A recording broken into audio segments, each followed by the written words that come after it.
Hi, everyone, and welcome to the Suzan Galluzzo Nutrition Podcast. My next guest is my personal coach, Mr. Vince Del Monte.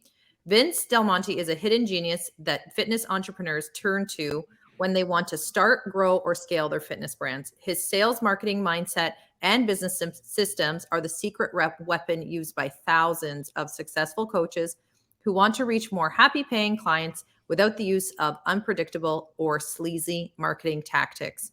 Vince has built 7-figure generating fitness businesses himself before teaching first-time business owners who want to scale big and 10x their impact and income, as well as seasoned entrepreneurs who want to operate at higher levels and destroy self-imposed glass ceiling, limiting their possibilities, potential, and profits.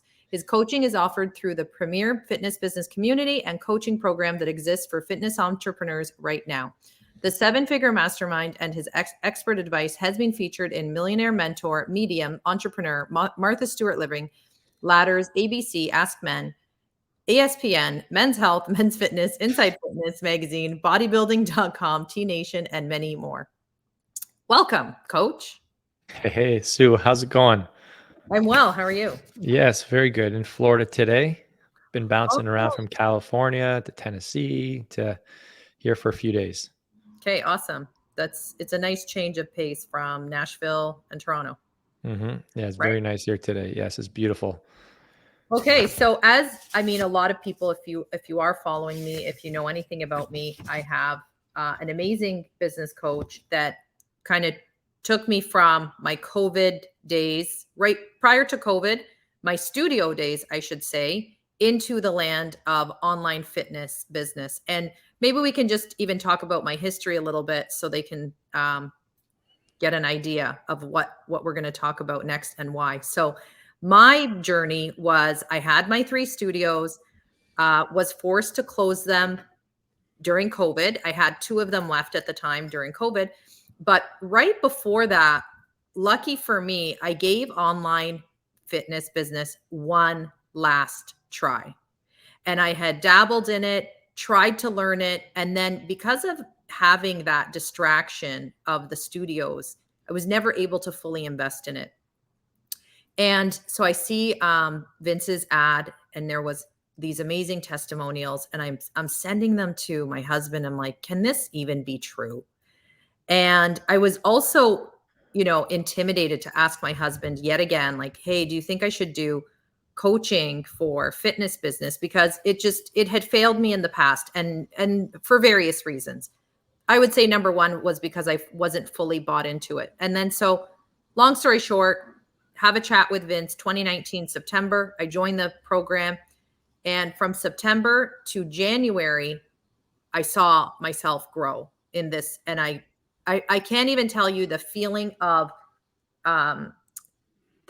security that came from September to January that I had never experienced in the land of studios. And that security gave me confidence that I could really make this work, perhaps on a full-time level. But in the back of my head, because my little security blanket and my identity was associated with, the studio version of Sue, the Reebok trainer Sue, I was like, no, I'll just keep one studio and I'll do online, but I'll get rid of just one studio because I needed that studio for my identity. But then I got forced. COVID happened and I had to I had to walk away from the studio, get sued by my landlord. That's another podcast. And that's when it was all or nothing, right, Vince? And that's when it was like, either you level up and you do this, you take this, all the way. There's no, in a way, you can't do this part-time, Vince. You can't have this as a part-time gig. Yeah, you're all in or you're all out. And I think that's the scary part. You got to make a decision. And a lot of times I found that people who are victims in life don't make decisions. It's easier to blame, right? Because if somebody's done something to you, then it's not your fault. You don't need to do anything. But the cost of that is that you stay stuck in the situation you're in. So, this is the neat thing about life. We always have a choice. And you can pay now or pay later, and you chose to pay then, Sue. You chose to pay with your time, with your attention, with your dollar bills, with your trust, and decided to take action. And I think it's, I heard this really cool analogy. This was actually taught by a sales guy, but he said that, on a sales call, a great picture to paint for somebody is that, right now you're stuck on this island, right? And you kind of know the territory. You kind of know like you're surrounded by water. And if you stay on the island, you're going to stay around those surroundings. But you're not getting off, but there is a choice to try and venture out. You can go into the water and there's a chance that you might get eaten by sharks, but there's also a chance that maybe somebody finds you. I think this is the choice everybody has to make. You can stay where you're familiar and keep getting what you're getting and stay stuck. At least you know what it's going to be. Or you can venture out into the ocean, which is unsafe. It's scary. It's lonely. There's risks. There's sharks, but you might get to safety. There's a chance. And we have to figure out which chance is got a higher possibility of reward. And that's the choice that we all get to make. And you chose, I think, wisely. Sure did. So how does one know when What? to make that choice? And, the question is always, am I ready? Am I Yeah. ready? Even in my business, I Yeah. hear, I don't know if I'm ready. Here's the problem with being ready. If you need to be ready in order for things to be successful, then you're going to be screwed when things become unready. So if you need conditions to be perfect, then what do you do when conditions become unperfect? And we know as an entrepreneur, when we take ownership of our life, it's going to be constant unreadiness. So the best time to start is when things are the most unready as possible, because if you can make things work when you're unready, when conditions are imperfect, then you're literally setting yourself up to be the person that you'll need to be in order to keep facing imperfect conditions, because that's life. Conditions are always imperfect. So my advice to somebody saying, oh, the timing's not good, perfect. That's the exact reason why you need to start right now. Oh, they're really not perfect right now. Even better.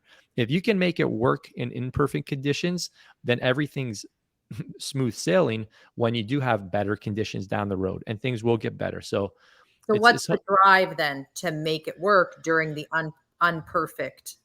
Exactly. That's an opportunity. It's an opportunity to proceed when you're unready, because you're going to have to develop the soft skills of having a vision, better communication, becoming more resourceful, betting on yourself, operating with uncertainty, right? These are the soft skills that, yes, when people join your coaching or my coaching, you're going to give them the hard skills. You're going to teach them what to eat and how to train and how to track stuff. Those are hard skills. Those can be learned. But the skills that dictate success are the soft skills. And that's the work. That's the inner work that has to be done.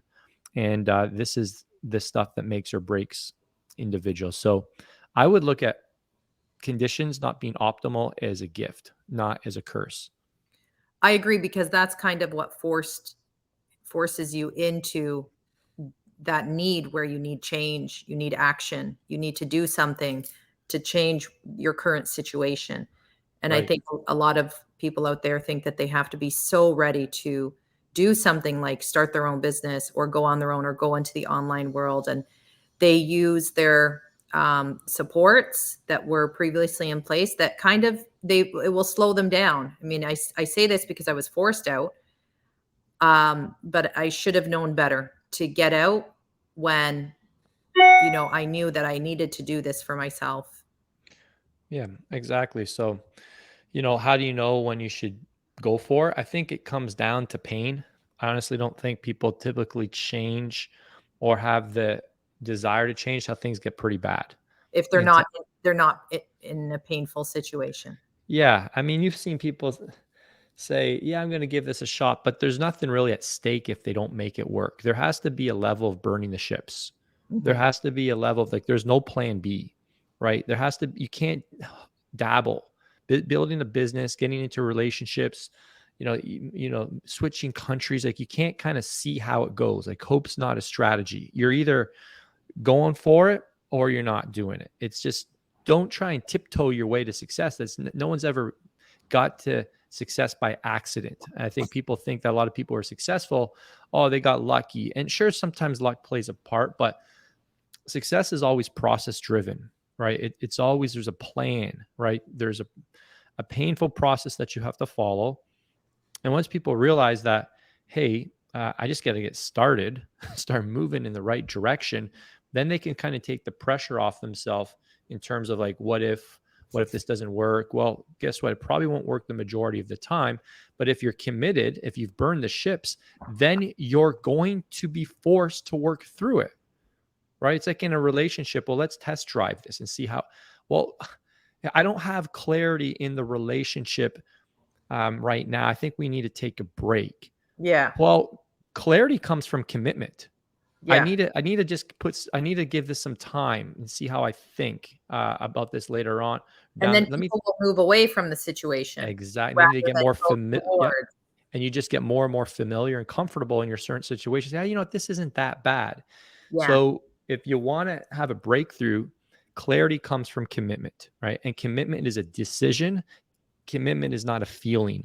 I think that's where people get stuck. They go, I'm not feeling Point. this, but no, you don't. When you make decisions, you don't need motivation, you don't need inspiration, you don't need accountability, because your word is your bond. And when people realize, like, I have a lot of power here, I can control my decisions, I can control my focus. If things aren't working out because of circumstances, guess what? You're still in control in how you respond. Mm-hmm. And this, for me, I always come back to, if you're obsessed with the outcome, then that's where you start to feel behind. But if you're obsessed with the journey and the growth that's coming with the journey, then you're disattached to when you achieve the outcome. It takes some pressure off your shoulders to just embrace the race. Embracing the race is so important. The journey is so important. And I think people get too tied up in, and this is a burning question, what's it take to be successful in this space? And there's, I'll let you answer that, but I feel like it's not a linear answer. It's, Well, yeah, you know it yourself, right? And it's like anything in life, right? It's having a vision for your preferred future, right?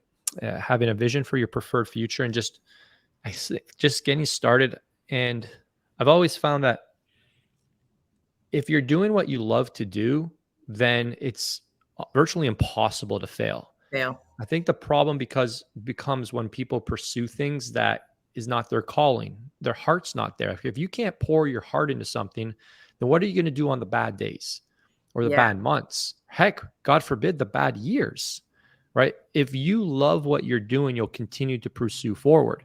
So let's just say in business, you're having a bad week, bad month, bad year. If you love what you're doing, it's like, guess what?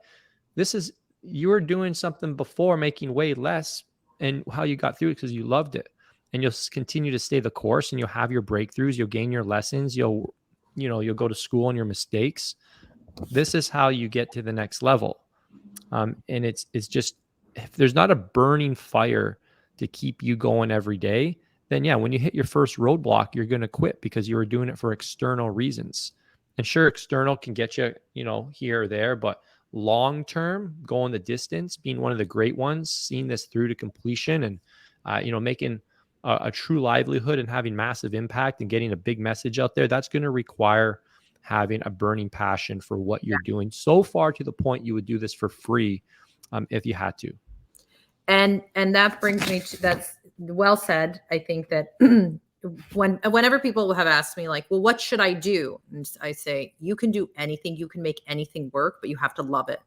Mm-hmm. You have to really believe in it and really love what you believe in. And there's a bit of a formula to that. So I always say your greatest pain in your life, when someone says, hey, what should I do? I had that question too. When I hired my first business mentor, I was, how old was I? 23, no, 24, 20, no, 25. Yeah. It's 2005. And I had 3 different ideas, and I actually didn't know which idea to go down. And he brought me through this little triangle based on what's your number one passion, what's your number one credibility, and then where's there a ravenous marketplace. And then you look at where the score is the highest and you go with that. Because I had 3 different things I was passionate about, credible on, and there was a ravenous marketplace. But serving skinny guys and helping them build muscle drug free, that came out on top. That's where I had the most passion, the most credibility, and that's where there was the biggest ravenous marketplace. So, and that's how you started. Yeah, and if you look at how to figure, there is a little formula to use. It's where was your greatest pain? My greatest pain in my life was being a scrawny, wimpy pushover, skinny Vinny. My entire life, I couldn't get the girl. I was the poster boy for the pipsqueak that got pushed over and beat up and all that. That was me through high school. And that was my greatest pain, which then became my purpose to help other people overcome that weak, scrawny body and become the person you have to be to defeat those genetics and then go out and do it in other areas of your life. So your greatest pain will become your purpose. And so if you're wondering, like, what is my purpose? It's probably related to an area in your life where there was a great struggle that you had to overcome. Okay. Yeah. Good point. I think that, I think when people are trying to figure out what it is that they want to pursue, it takes time and also something that you may be passionate about. You're not the expert yet, and you've got to also give that time is to learn to become the expert. Something you truly want to pursue takes time to become that knowledgeable go-to person. What would you say is the right advice for someone to, become the expert in their field? And, perhaps it's like they want to teach yoga, or they want it, how much, I think people underestimate the amount of time that they have to invest in themselves in, just because you're not there yet doesn't mean that you can't get there within a year, but people have to put in enough time, money, resources, especially time into becoming that expert. People will say to me, well, I don't even know how to do social media. Well, that's okay. There's lots of courses to buy. Yeah, absolutely. I think if you believe that everything is learnable, then you're going to make it. The problem is if you have a mindset that things aren't learnable. Even to this day, I don't know how to change a period to a comma on my website, but I've learned how to ask people to do that for me. I've learned how to find people who can do that. So yeah, there are skill sets you need to develop. And I believe that everything is don't let it learnable. scare you off. Exactly. And are there certain skills that I didn't know how to, build a following. I didn't know how to communicate. Go watch my first 200 YouTube videos on on YouTube. I was going to say that. I was going to say that. That was my line. But yeah, they were very robotic. There was no tone, there was no emotion. They were very scripted, bulleted. It's just generic information. There wasn't much passion, but there was a guy who was trying. I think there was, hey, this guy's he's trying. He's like, I guess I'm going to give him a shot. So people eventually will be like seeing your genuineness. So, but all this stuff can be learned: writing copy, communicating, selling, marketing. These are all learnable skills. So I think the big thing is to just realize that, hey, how do you disprove this self-limiting belief? Where in your life in the past has there been facts that you've learned something that you didn't think you could learn? I always say that I suck at man stuff, like doing stuff around the house. For instance, hanging a mirror in my new house. And my brother-in-laws are there. I'm like, Chris, Matt, can you guys help me hang this mirror? I'm like, I can freaking figure out how to hang a mirror. There's instructions right here. But I have this belief that I'm not good at handyman stuff. Yeah. And then I have to go back to thinking, in university, we did all this stuff around the house when we didn't have mom and dad around. And wait, I'm just lazy. Yeah. I just don't want to read. I just don't pay attention to details, but I can learn how to hang a mirror in my house. So it's the same thing in business, right? You just have to shift your belief and grab new evidence. I would say that's one of the biggest issues I see, is that people just don't want to put in the time into the learning part so that they can get past that learning curve and move on to okay, now how do I apply this and sell it and become the expert? I think that middle chunk is what really scares off a lot of women. I'd say, you deal with a lot of women, both men and women. And so what would you say when it comes to leveling up? Is there a difference with men and with women when it comes to leveling up the mindset? At the end of the day, no, because leveling up requires to look at the hardest person in the mirror. And that's you, right? Whether you're looking to level up, as a businessman, whether you're looking to level up in I don't know, maybe you're a wife and you got a rough marriage, but you're, saving face and you're afraid to rock the boat. So you're living a lie. And that requires leveling up and Mhm. figuring out why you'd rather project a marriage that's not, rather than actually get vulnerable and go through the hard work of how did I allow it to get to this point? Because I've played a role in this as well. So Mhm. leveling up can look different for men and for women. And at the end of the day, it is doing the inner work, which is the hardest work. And typically it's going to happen behind the scenes with a therapist and digging into stories from your past to figure out what stories you're listening to that are unsupportive to your future, and to what storyteller you're listening to, you know. And this is stuff that will take a lifetime to unfold. The longer you get into therapy, The earlier you get into therapy, the the, better. the, the earlier the better, because the longer you're in it, the more you see, holy cow, this just keeps going on and on. Yeah. And that's why they say therapy if the first 6 months sucks. If there's anybody here thinking about getting it, I'm going to tell you, it's like learning how to run, right? The first 3 to 6 months suck, right? It feels unnatural. It's very uncomfortable. It's the same thing with therapy, because guess why? It's all about you. Mhm. I'm like, hey, aren't we going to talk? Aren't we going to talk about so and so now? Like, no, we're working on you right now, Vince. Yeah. Yeah, but if they don't change, no, Vince, this isn't about them. This is about you. Yeah, Yeah. but they did this, and that's why I'm dealing with it. No, Vince, this is about you. Oh crap. Let's talk about this and why you're reacting like this right now in response. So yeah, I think everyone has their unique set of challenges, and I think one of the big things that prevents people from even getting through them is because, I've heard things like, this shouldn't be happening to me. I should be further along. It should have never got to this. And that's a really interesting thought. And I'm like, why? So where did these expectations come from? Who are you comparing yourself to? How do you know what you're comparing yourself to is even accurate? Where did this idealized uh, place come from in the first place? And now we need to go examine that, Mhm. because you're not owning your journey, and you're stealing the most unique part about your story, which is where you are right now. And the lessons you're getting right now are being given to you right now for a specific reason, and nobody else. Mhm. Again, this requires massive vulnerability, which is very, very scary because it's very uncomfortable. The definition I use for vulnerability is getting naked, right? It's uncomfortable getting naked, Very. especially when you got to get naked in front of people that, can use that against you. Yeah.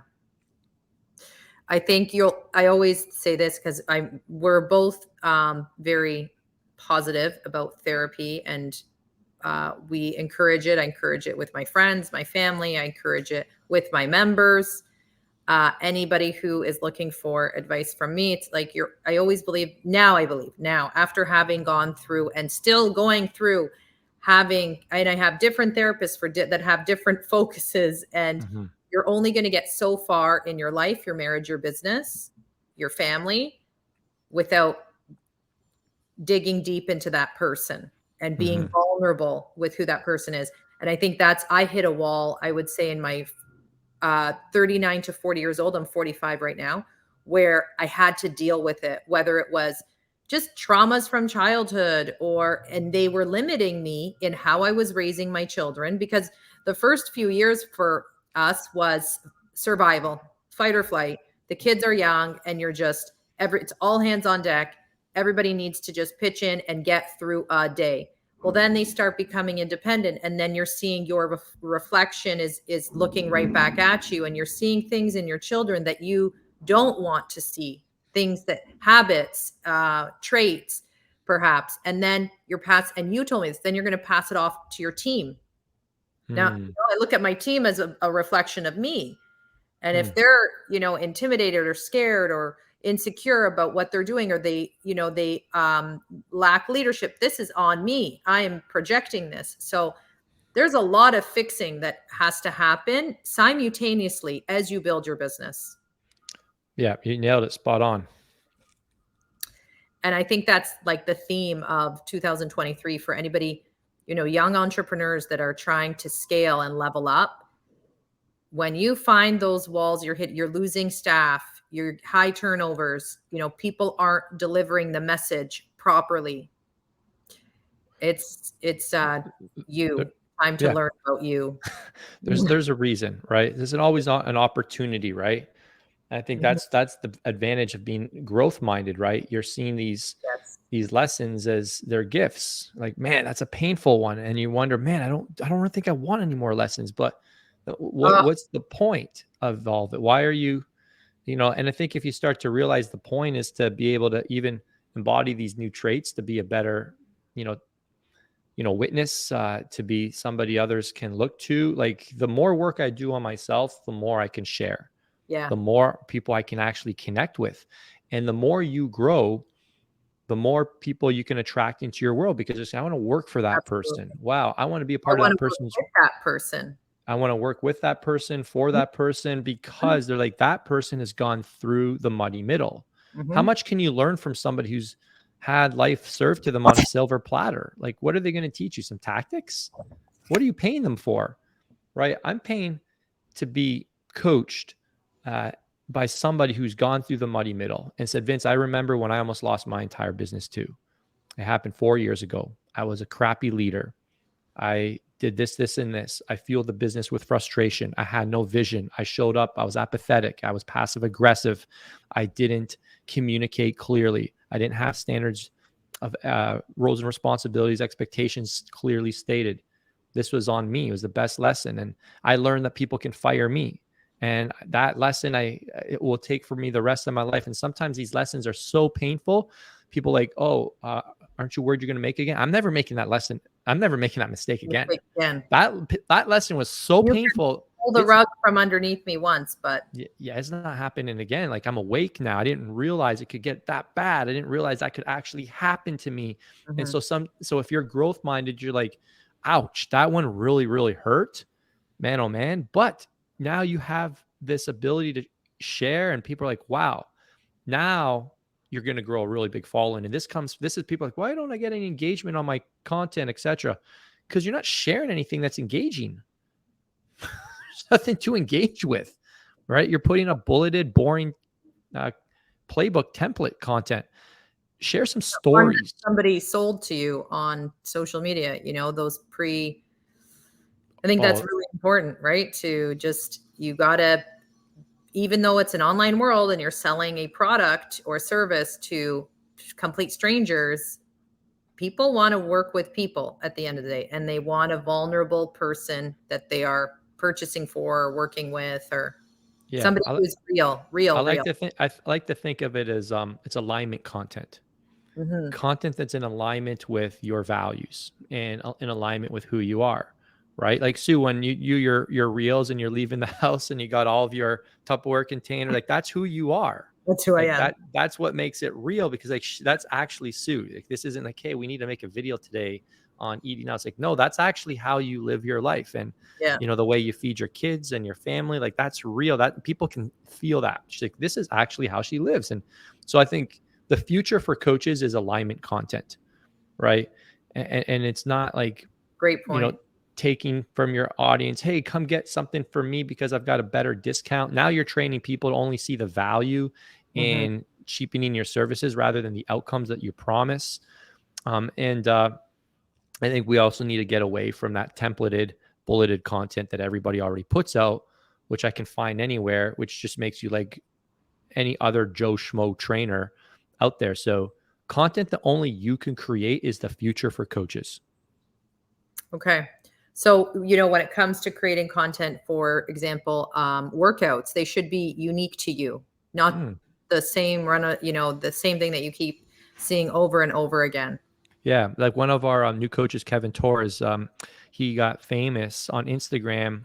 He lives in New York City, and was a vice principal of a high school. And he would wake up very early and do these workouts outside his apartment in the dark. And he came up with this series called Workout of the Day, and you could identify them on his Instagram page immediately because you could Because see they the were dark. building. It's Yeah. got the sun's just kind of coming up, Yeah. and it's like, oh yeah, he's the Workout of the Day guy.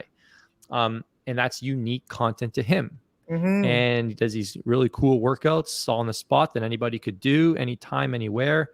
And that's content that only he could create. Now, could you create that in your back porch by the beach? Absolutely. But that's the type of stuff people start to remember you for, because it's unique to your story and your, where you're at.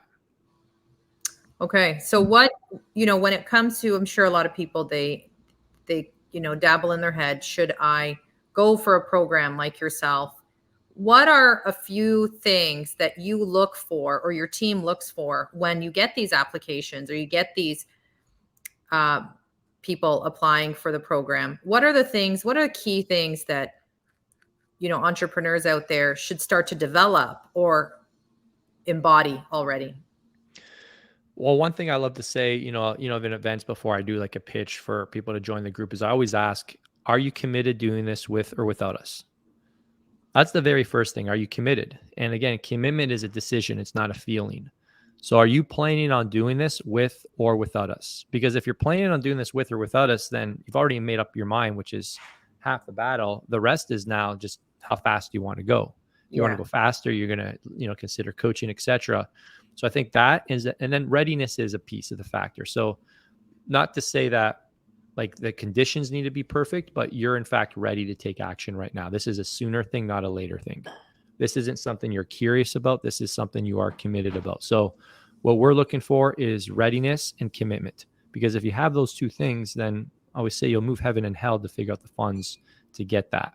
So if they have those two things checked off, and then ideally, you do have a story that you're passionate about, you have a big message, you have a transformation, you can deliver on an outcome, everything else is just tactics. If you're coming in with a following or no following, doesn't matter. If you've got readiness, commitment, and a story to tell, a big message, and you're ready to package it up into an offer, then we can start building. I think a lot of people are intimidated or fearful of being judged, but when they sharing the story is one of the biggest things that you can do for your brand. Is really being true about your story. How do people get around that? Because I know it was difficult for me in the beginning to really come, I went through baby steps, but it's still happening. I think your story is continuously evolving, and you have to have the willingness to share and be vulnerable about it. So how do, young coaches or coaches that haven't quite dabbled in the online where you have to speak and be heard? Yeah. You really got to figure out your why. When I first started, my intention was just to make an extra 3 to 4 grand per month to pay my bills. Yeah. I didn't say I'm looking for a platform where I can share my story like that. I was just trying to figure out how to, make some extra money. It was very external. And I love the idea. Hey, I could work from home and I could have an ebook and I could, do what I'm doing online and have some more opportunities to travel, maybe get a nicer car.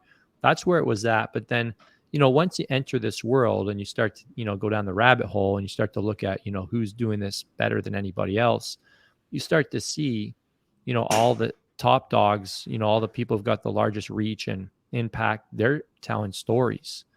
And the story is unique, right? It's what differentiates them. And stories are the one thing, people can't steal. Like in every story that I tell, it's the only person who can tell it is me. Yeah. So when you're looking at how do you separate yourself and stand out in the crowd, the way you do that is by telling stories that no one else can tell and learning how to, deliver them in a way that's entertaining and moving. And that's a skill in itself. But, that's your greatest gift to the world, right? Like your story is different than every single person out there. So, this is ultimately a gift, an opportunity to share. And, for me, tactically, I didn't know how to tell my story. I didn't even know I really had a story, to be honest. Yeah. I remember A lot of people don't feel like they have one. I hired a copywriter, and he was actually a TV writer, Vin Montello. He actually became, this is when he charged I don't know, he charged me like $4,000 to rewrite my original sales page way back in the day. And he went on to become a super famous marketer, copywriter, writes for TV. And he interviewed me for like 30 minutes. And then he sent me back the first draft of the sales copy. And I'm like, I was sitting on the edge of my seat reading this line for line. I'm like, how did you take those few things I told you and turn it into that? How long ago was that? This was a 2008. So I wrote the first version of No Nonsense Muscle Building in 2006. It was like a 96-page sales letter. And then I started hearing about copywriting, and hey, if you want to convert higher, you should write better copy. And I'm like, well, how do you do that? And well, you can hire people too. So yeah, so I found this guy. I can't remember how, and I paid him $4,000, and he rewrote it, and that's when the page took off. But to this day, I still borrow a lot of the lines that he used. He just wrote them in a way that was like very entertaining, that only a TV writer could. And I started to learn that skill of how to put words in a certain order that made people move and created emotion and vivid pictures and all that. So that is a skill that can be developed. But if you don't know how to tell your story, there's certainly people out there who can help you with that. For sure. I think people don't realize how many layers there are to having this kind of business, and it does cost, and as you grow, you integrate different things. It doesn't all happen at once, which is very intimidating for people to, when I came to you, I was a one-man show and I was by Mm-hmm. myself. And the great thing about having coaching is there's, it's really hard to know what to do next and what to focus on next. And so I was able to just streamline my focus and know, okay, now it's time to hire this person. In the next 6 months, time to hire this person, so that you don't feel like you're all over the place. I truly believe coaching in the end saves you money. So last question, let's talk about kids and your kids, my kids, what do they think of your, they know what dad does, and it's a busy house. What do you want your kids to gain from you at the end of the day, when all is said and done and you're 80 years old sitting around with your grandchildren? What do you hope they took from you? That's a great question. It's fun. I just tell you a funny story. We were playing charades the other night, and Amelia got, I think dad was her thing. And so she was walking around, and she grabbed Flavia's phone, and she started walking around in circles like this. Yeah. And for those who are listening, I've How got old is she's 9. So, she's seen dad with her phone creating video she doing, content. like selfie Now vids? it's Yeah. making selfie videos. And that was how she imitated dad, walking in circles with the phone, talking to himself. And I'm like, I don't know if that's good. But we do live in a different day and age. But We do. I think number one, that dad was fully engaged. Dad loved us for who we were, not who we could be, not who we should be. Dad loved mom. I think those are the things. Dad set a high standard, and dad was present. I remember, I think the biggest gift that my parents have given me is I have a relationship with them right now, right?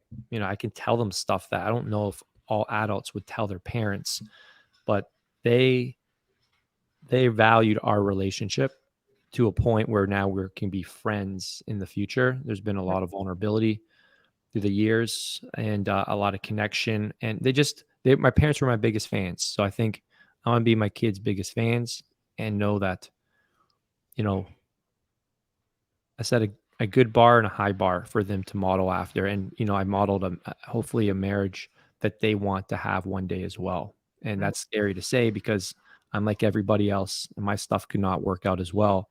So I put myself out there being vulnerable, but it's a standard that I would love to have. And, I think a big thing going through, a lot of personal stuff too, is like, they'll see our, our relationship was real.